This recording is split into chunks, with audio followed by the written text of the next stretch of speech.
तालाबपुर नाम का एक छोटा सा गांव था। चारों ओर हरे भरे खेत, आम और नीम के पेड़ों की छाया और बीचों बीच एक बड़ा तालाब। इस गांव में रहने वाली थी सिया, 12 साल की एक शांत और कल्पनाशील लड़की। सिया के पिता किसान थे और उसकी माँ गांव की महिलाएं जो कढ़ाई बुनाई सिखाती थी, उनमें सबसे निपुण मानी जाती थी। सिया का मन पढ़ाई में तो लगता था, पर उसे कहानियाँ सुनना और सुनाना पसंद था। गांव के बुजुर्ग कहते थे कि उसके अंदर कोई जादू है, क्योंकि वह रोज साधारण बातों को भी कहानी की तरह बता देती थी। एक दिन स्कूल में अध्यापिका ने कहा, बच्चों, आज से तुम सबको एक पौधा लगाना होगा। उसे रोज पानी देना, उसकी देखभाल करना और साल के अंत तक देखना कि वो कितना बढ़ा। जिसे बच्चों का पौधा सबसे अच्छा बढ़ेगा उस पुरस्कृत किया जाएगा। सब बच्चे उत्साहित थे, पर सिया सबसे ज़्यादा। उसने उसी शाम तालाब के किनारे एक नीम का छोटा पौधा लगाया। उसने मिट्टी को प्यार से छुआ, मानो वह उसका अपना दोस्त हो। सिया रोज उसे पानी देती, उससे बातें करती और कभी कभी उसके पास बैठकर अपनी कहानियाँ सुनाती। पर दुर्भाग्य ने उसे समय दस्तक दी। उस साल बारिश बहुत कम हुई, गांव के खेत सूखने लगे, पशुओं के लिए पानी की कमी होने लगी, तालाब का पानी भी नीचे उतर गया। किसानों के चेहरे पे चिंता की लकीरें साफ दिखाई देने लगी। एक दिन सिया के पिता उदास होकर घर लौटे। उन्होंने कहा, अगर एक हफ्ते में बारिश नहीं हुई तो हमारी फसल पूरी तरह नष्ट हो जाएगी। कर्ज वैसे ही बहुत है, न जाने आगे क्या होगा। सिया ने पिता के हाथ थाम लिए। पापा, सब ठीक होगा, आप चिंता मत कीजिए। पर रात भर वह सो नहीं सकी। उसे अपना छोटा सा नीम का पौधा याद आया। उसने पास भी तो अब पानी कम था। वो बेचैन होकर अगली सुबह तालाब गई। पौधा मुरझाया हुआ सा था, उसकी पत्तियां धीरे धीरे सिकुड़ रही थी। सिया के दिल में दर्द उठ गया। वह बोली, मैं तुम्हें सूखने नहीं दूंगी, तुम मेरा सपना हो। पर पानी कहाँ से लाएं? गांव में पानी की किल्लत थी। गांव में भी सिर्फ पीने भर का पानी बचा था।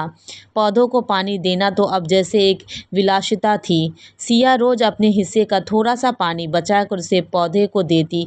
कभी वो पानी कम पड़ जाता तो वह तालाब से पानी भर लाती, पर तालाब भी अब पाना अपना अंतिम रूप दिखा रहा था। उसका पानी कीचड़ में बदल चुका था। एक शाम गांव के सभी लोग पंचायत चौपाल पर इकट्ठे हुए। सरपंच ने घोषणा की कि कुएं में आखिरी बचा पानी सिर्फ पीने और पशुओं के लिए इस्तेमाल होगा। कोई भी खेत या पेड़ पौधों को पानी नहीं देगा। सिया का दिल धक से रह गया। इसका मतलब उसके पौधे को अब कोई उम्मीद नहीं बची थी। वो चुपचाप घर लौटी। उस रात उसने आसमान की ओर देखा। चंदा पूरा था, पर वह भी जैसे धुंध में लिपटा रहने लगा था। सिया ने धीरे से कहा, हे भगवान, अगर इस पौधे को में सच का जीवन है तो इसे बचा लेना। यह सिर्फ मेरा पौधा नहीं, यह मेरी आशा है। सुबह हुई। सिया हमेशा की तरह तालाब पहुंची, पर वहां रुकी। नीम का पौधा और भी मुरझा गया था। उसकी पत्तियां अब लगभग गिर चुकी थी। सिया की आंखें भर आई। वो जमीन पर बैठ गई और पौधे से चिपट कर रोने लगी। मुझे माफ़ कर देना, मैं तुम्हें बचा नहीं सकी। तभी उसने एक आवाज़ सुनी, नर्म कोमल जैसे हवा में फुसफुसाती हुई, तुमने मुझे जीवन दिया सिया ने तुमने मुझे अपना सपनों का गर्माहट दी है। सिया चौंक कर उठी। चारों ओर कोई नहीं था, केवल हवा थी। कुछ पल बाद हल्की हल्की रिमझिम बूंदें गिरने लगी।